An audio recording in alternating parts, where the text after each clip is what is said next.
Hi, I'm Dave Kahle. Welcome to this Christian Business Insights podcast show where my goal is to provide you with practical, actionable ideas to help you create businesses and careers of excellence and at the same time multiply your influence for the kingdom. I have been a Christian in business for over 30 years, and I have personally and contractually consulted with over 500 different sales organizations. So in these podcasts, I combine the lessons that I have learned with an out-of-the-box experience and perspective on Christianity that you will find challenging. And we put that together to provide you with practical insights and ideas that you can use to live better and lead better. Hi, this is Dave. Welcome to the show. I got a special guest today, and we're going to be talking about a novel having to do with expressing your faith in the marketplace. And Dr. Michael Cafferty, am I saying that right? Yeah? Cafferky. Cafferky, okay.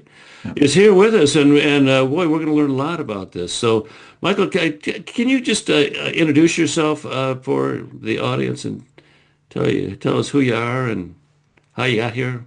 Sure. Thank you, Dave, for the invitation. It's a pleasure to be here. And happy to do that. Yeah, Michael Cafferky, and I live in Southwest Michigan, and recently retired from career teaching in a business school, Christian business school. Mm-hmm. Before that, 20 years in healthcare administration. Mm-hmm. Actually started my work in health. My very first job in healthcare was as a janitor in a huge, sprawling medical center, and that's a story that actually played a key role and influence over the decades, which has resulted in this story on the Brink. Mm-hmm. But before healthcare, I was a pastor for a few years as well, and in and around all that, doing some graduate studies. Mm-hmm. And you mentioned that you taught in the Christian school. You taught courses on expressing your faith in the marketplace. Yeah, I developed an MBA course called Integrating Faith in Business, and had some remarkable experiences with students, helping them see the bigger picture of what business work is all about and what is the purpose, and just had a wonderful time seeing the kind of the aha moments in students' eyes as they suddenly start to realize, oh, there's actually something more here than just buying and selling stuff. Yeah, good. Well, as you know, and we chatted a bit, as you know, that's a theme that I write and speak on quite frequently, and so I'm really eager to hear what you have to say. So you've written a book. Tell us about the book. On the Brink is the title. The seed that was planted for this story was an event I attended at a conference of Christian business professionals and scholars meeting together, where a business executive told his story. And he was a Christian, and he woke up one morning and he realized he's really not that much different than other people at work, And as I heard his story, I thought, wow, somebody needs to write this up so that other people can, experience this amazing event and the process he went through. And so I thought about that over the years. 10 years later, I read a story written by someone else, but it was a similar kind of theme. And here's another person who came to realize, because of a life situation he was in, that something needed to change at work, right, as a Christian. And so that's when I started crafting this story. And so the seeds are based in real life, true life, but it is a fiction story. So we have a business executive who has a conversation with his pastor.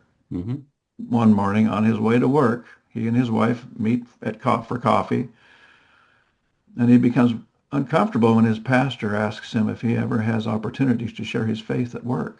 And the story takes off from there. So can you shed any light on the story? I mean, don't tell us the ending, but well, I'll tell you this. I'd like to tell you a couple of stories. Okay. The Christians who take the gospel call to heart Mm-hmm. understand that we're all called to share our faith, Mm-hmm. one way, even if it's in simple ways. And of course, that can be done in different approaches, different Mm-hmm. manners, you know. But the protagonist in the story says, you know, I know Christians that they want to live have a silent witness, Mm-hmm. just their behavior, let their behaviors speak. Mm-hmm. But that's not good enough for him. Mm-hmm. It's the language. He needs to share. He needs to say something to Mm-hmm. people, Mm-hmm. right? And so that's a theme that runs from first chapter right on through. That what is the language we use? Mm-hmm. We Christians face this dilemma. We know we should share the gospel, but sometimes in organizations, be it business, even some nonprofit organizations and government organizations as well, religious talk is not welcome. Mm-hmm. But Mm-hmm. if you're going to share your faith, you can't go very far down that sidewalk Yeah. without start using religious terms, the sin, the Mm-hmm. cross, resurrection, salvation, you know. Mm-hmm. Mm-hmm. Uh, and so there comes the dilemma, how Mm-hmm. to speak in a place where it's unwelcome to speak. Mm-hmm. So this is the core dilemma that is in the Mm-hmm. story. And so you're the hero of the story faces those issues Yeah. and I'm assuming successfully resolves them. Well, but not without some challenges, Oh, of course. Yeah. some major challenges. Yeah. Yeah. He comes to he actually faces himself as the one of the biggest challenges because Mm. his assumptions about what it should be like. Mm-hmm. Uh, Mm-hmm. another story that actually I experienced, which has played a key role, but I didn't realize it until much later. My first healthcare job, a long time ago, I was a janitor in a massive research medical center. And I was assigned to clean the floors in the outpatient urology department. Mm-hmm. Okay, this was at night, six in the evening till 2:30 in the morning, Mm-hmm. weekdays. Mm-hmm. And my first day on the job, the supervisor took me up to my workstation, and he said, "Here, come into one of the exam rooms with me." Now, this is before he said anything about mops and buckets and buffers and Mm-hmm. technology and Mm-hmm. cleaning fluids and, you know, the processes of cleaning and the expectations of how much I'm supposed to get done during the shift and this and that. Come in the exam room. He says, "What do you see?" Of course, I don't know what he wants me to look at. Mm-hmm. He said, "Look on the floor." So this is a urology department, right? And so we got spots on the floor, blood, urine, other bodily fluids. I don't know what's there, but I can tell that it's, you know. Mm-hmm. And he said, "Now, when patients come in tomorrow, this floor needs to speak to them about the trust that they can have in the caregivers." Mm-hmm. And so this floor needs, how does this floor speak now? He says, "Well, it speaks as if like, no, there's some difficulties here and problems. Mm-hmm. These patients are going to bring their anxieties with them Mm-hmm. to this space. And we need a shiny, spotless floor because that will speak to them of how much they can trust the caregivers, the doctor and the nurses, right? Mm-hmm. So this is what we need every morning. The time the clinic opens up, spotless floors. So this is and that little 2-minute conversation really got me thinking about what is the bigger purpose Mm-hmm. of my job. Mm-hmm. And, you know, I'm 20 years old. What do I know about purpose in job other than Mm-hmm. I just trying to earn some money and this Mm-hmm. and that? But his little conversation stuck with me. Mm-hmm. And over the decades, the conversation grew to the larger question: what is the purpose of my work, no matter what I'm doing, Mm-hmm. and what's the purpose of what's my calling Mm-hmm. in life? And Mm-hmm. even a larger question: what's the purpose of human beings Mm-hmm. and their work, our Mm-hmm. work together? Mm-hmm. And so that those questions have fascinated me for Yeah, decades. yeah. Five. Well, I can really appreciate that. I have a course for Christian business owners and executives, and the first one of the first lessons is to create your foundational documents, which are, your vision, mission, and value statements. And I strongly recommend that you somewhere in those documents declare that this business belongs to the Lord. You can use whatever words you want, but the fact of making that declaration and putting it in paper in your foundational documents then becomes something that you can spin off of that in all kinds of ways. But for a business owner, I think that's just absolutely essential that you acknowledge that in writing Hmm. in the documents. I kind of did that myself when actually by dating myself, I did that for my business 1994. And every time a new vendor came into the office or I interviewed someone, for a job employee, they would get a packet of stuff, and that would be in it. Here's who we are, you know. Hmm.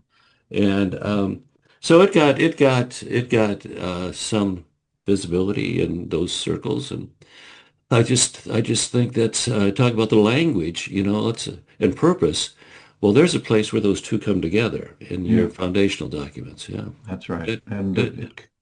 it had to come together in this story on the brink as well, Mm-hmm. in order for the the hero of the story, and Mm-hmm. his wife, because his wife is with him, and there are challenges in their marriage as a result of this Mm-hmm. experience he goes through. Mm-hmm. Mm-hmm. She is a lawyer, and she tries to advise him and counsel him, and that doesn't go well sometimes. Yeah. Yeah. So maybe it's a little bit off topic, but maybe not. And that is, I was just so impressed watching the memorial service for Charlie Kirk. Mhm. And and I tell people I didn't know who he was. I mean I just am oblivious. Didn't had never heard his name. Didn't know the Turning Point organization. So, but I just I was glued to it. My wife and I watched the whole thing. 5.5 hours, and I really felt the turning point in this country that people are now emboldened to share their faith and their belief in ways that maybe they had not before. Mhm. And so for whatever it's worth, I don't know if you had a similar experience or not, but that was my experience watching the whole thing, and Yeah. I came at it as an objective observer. I did not know who he was, and that was my Yeah, I take. was in the same position as you. I hadn't heard of this person either, but I'm generally aware that there's an increased interest in people. Well, people can't know that they can't leave their faith at the door when they go into their work Yeah, site. yeah, But in some organizations, it's just part of the culture. We don't talk about religion and politics, hmm and we don't hmm talk about a few other things here because hmm it divides people and hmm diverts us from our work hmm focus and so hmm forth. All hmm the reasons hmm people feel uncomfortable. They feel hmm like, well, someone's going to try to push me somewhere I don't want to go. hmm And so, no, they don't want to deal with that. hmm And yet, there is an increasing interest in sharing faith hmm because we hmm realize it's just a part of who we are. And I think Yes. even in some government organizations recently, there have been some increased interest in allowing that to happen, hmm for people to uh, hmm speak their language Yeah. that they feel the need to share. Yeah. Well, it's not a simple and easy path to walk. I Yeah. remember I tell this story often when I was interviewing for my first sales position. Um, I thought I had the job, had lunch with the manager, and he was talking about the person before me who was terminated. And the reason he was terminated because he falsified some Mm. information in an expense report. And I Mm. said, well, you don't have to worry about that. I'm a Christian. I would never think about doing that. And that comment caused him to hesitate, and he did Mm. not offer me the job. Mm. Later, I spoke to the recruiter I was working with, and we hashed it out, and eventually he came back and offered me the job and hired me. But I remember thinking at the time, wow, this thing being a Christian salesperson is going to be tricky. Mm. It's going to be tricky. And of course, it has been. But we have that responsibility to be who we are, and Yeah. and yeah. Well, the story about how this happened, how it can happen in an organization, in a work environment. You may know of someone, I'm not aware of anyone who's written a novel where this is a Mm. central theme. This is not a murder mystery Mm-hmm. story. Mm-hmm. And it's written for Christians to think about, Mm-hmm. you know, what do they think about sharing their faith at work, and what are the issues that they've either Mm-hmm. seen themselves or other people experience. And maybe this story offers some hope Mm-hmm. as well as some interesting creative approaches. Yeah. Well, I like that it's a story, it's a novel, and which so often the Christian literature is not. Yeah. It's weighty stuff, but takes quite a bit of time to work through, often, and so a novel would be refreshing. And Yeah. so, how does somebody get, how do they get it, and what's the title, and how do they get it if someone wants to? Sure. It's On the Brink Mm-hmm. is the title. It came Mm-hmm. out in July this year, so Mm-hmm. it's still pretty new in the market, and Mm-hmm. it's available at Amazon, Mm-hmm. both in print and on Kindle. If Mm-hmm. you have a Kindle Unlimited subscription, Mm-hmm. you pay $0 extra Mm-hmm. for it. Mm-hmm. The print edition is very reasonably priced, so for the cost of two or three lattes, Mm-hmm. you get an interesting story. And I Mm-hmm. should also say at the end of the story, after the story, there's a couple of pages of discussion questions, Mm-hmm. so that if you want to have some dialogue with maybe fellow church members or your book Mm-hmm. club or other Christians at work. Mm-hmm. There are several organizations around the country that they meet every few weeks or Mm-hmm. every month or whatever Mm-hmm. to encourage each other in terms of discipleship in the Mm-hmm. marketplace. Mm-hmm. It's designed for conversation and discussions as Mm-hmm. well. Mm-hmm. And so it's kind of an interesting product because of the discussion questions that. Well, I asked the publisher. I said I'd like to publish a discussion guide Mm-hmm. for this to Mm-hmm. have that available also to Mm-hmm. readers. And the Mm-hmm. publisher said, we better put this right in the book at the end, not Mm-hmm. not as a separate, Mm-hmm. booklet, because it's not Mm-hmm. that long, just a few pages. Mm-hmm. So we decided to do that. You don't usually find that in a novel, Mm. right? That's true. Yeah, that's true. So this is kind of an unusual from several points of view. Mm-hmm. I don't know of any other novel that focuses on this kind of a story. There might be some out there, Yeah. but also designed to spark conversation Mm-hmm. among Christians Mm-hmm. about what does this mean to talk about your faith at work, Mm-hmm. what can happen. Great, great. So, listeners, if you're a part of a Bible study or a small group, pick up a copy, and this might be something you suggest to the group to be the next round of conversation. Yeah, I recently gave a copy to someone at a conference I was at, and she the next day at the conference, she came up and she says, I've already started reading this. I'm 10 chapters in. Mm. Every member of my church board is going to get a copy of this Yeah, to yeah, read because they need to see this story. yeah, yeah. Good. Well, it's a different medium, and but basically telling the story and dealing with the theme of integrating your faith in the marketplace, and that's of course a challenge and topic of lots of conversations. Something I write about all the time, and it's just really refreshing to see a new idea, a new medium to address it. Yeah. Well, Yeah. I've written several other articles and a couple of books on related to faith and business. Mm-hmm. most of those writings were for university academic environment, textbooks and some other articles and so forth.